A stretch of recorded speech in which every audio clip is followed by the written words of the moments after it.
खाक भी जिस ज़मीन की पारस है, शहर मशहूर वह बनारस है। ऐसे जग प्रसिद्ध शहर बनारस के सराय गोवर्धन मोहल्ले का ये मकान, जिसकी एक एक ईंट पर लिखी है साहित्य की इबारतें और जिस मान प्रतिष्ठा से छलके क्षीर सागर में ऐसे बालक का जन्म हुआ जो कालांतर में हिंदी साहित्य के महत्वपूर्ण युग छायावाद का एक प्रमुख स्तंभ बना। तंबाकू से खास तरह की सुंघनी बनाने में महारत के कारण सुंघनी साहू के रूप में प्रसिद्ध काशी के संपन्न और यशस्वी घराने में जयशंकर प्रसाद का जन्म 30 जनवरी 1889 को हुआ। दादा शिवरतन साहू और पिता देवी प्रसाद व्यापार के अतिरिक्त विद्या प्रेम और दानवीरता के लिए प्रसिद्ध थे। परिणामतः साहित्यिकता और बौद्धिकता यहाँ के वातावरण में हवा में गंध की तरह व्याप्त थी। घर के साहित्यिक वातावरण का प्रभाव बालक प्रसाद पर ऐसा पड़ा कि मात्र 7 वर्ष की आयु में उन्हें पूरा का पूरा अमरकोश और पाणिनि के सूत्र कंठाग्र हो गए।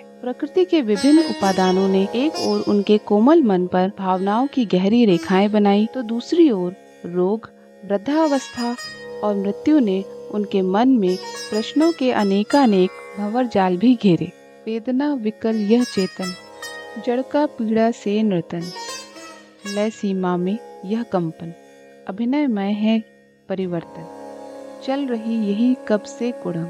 नियति के इन प्रश्नों से वे जूझ ही रहे थे कि नियति ने अपने क्रूर दर्शन भी इन्हें करा दिए और अल्पायु में ही उनके पिता को उनसे छीन लिया। चढ़कर मेरे जीवन रथ पर प्रलय चल रहा अपने पथ, मैंने निज दुर्बल पदबल से उससे हारी होड़ लगाई, आह वेदना मिली विदाई। कच्ची गृहस्थी, कुटुंबियों तथा परिवार के अन्य लोगों का संपत्ति हड़पने का षड्यंत्र, इन सब का सामना उन्होंने धीरता और गंभीरता से किया। जहाँ कर्तव्य और भावनाएं साथ साथ चलती हैं, वहीं जन्म होता है असाधारण व्यक्तित्व का। प्रसाद अधिकतर अपना लेखन शिव मंदिर में करते थे, जहाँ उनकी रचनाओं के पहले पाठक हुआ करते थे भगवान शंकर, जिन्हें वे अपनी रचनाएं अर्पित करते थे। ये मानसिक विप्लव प्रभु जो हो रहे दिन रात हैं, कुविचार करो के कठिन कैसे कुटिल आघात है। हे नाथ मेरे सारथी बन जाओ मानस युद्ध में, फिर तो ठहरने से बचेंगे एक भी न विरुद्ध में। 20 वर्षों के इतिहास में छायावाद ने काफी रूप बदला। प्रकृति और सौंदर्य के पुजारी जयशंकर प्रसाद और छायावादी कवियों ने साहित्य में पहली बार नारी को रीतिकालीन भोग विलास और द्विवेदी युगीन दया की पात्रा से बाहर निकालकर उसे आदर, प्रेम और श्रद्धा का स्थान दिया। सुमित्रा नंदन पंत ने जहाँ नारी को देवी माँ सहचरी प्राण कहा, तो प्रसाद ने माना नारी तुम केवल श्रद्धा हो, विश्वास रजत नग पग तल में, पीयूष स्रोत सी बहा करो जीवन के सुंदर समतल में। एक ओर जहाँ बांग्ला में गुरुदेव रविंद्रनाथ टैगोर छाया और रहस्य के आवरण में लिपटी रचनाएं रच रहे थे, वहाँ दूसरी ओर हिंदी पद्य को प्रसाद, निराला, पंत, महादेवी आदि और गद्य को मुंशी प्रेमचंद समृद्ध कर रहे थे। अपनी पत्रिका हंस के लिए मुंशी प्रेमचंद ने जब प्रसाद से आत्मकथा लिखकर देने को कहा, तब जीवन के वैयक्तिक प्रश्न खोलने से सकुचाते प्रसाद ने अत्यंत संयत और प्रेम भरे हृदय से अपनी आत्मकथा यूं प्रस्तुत की।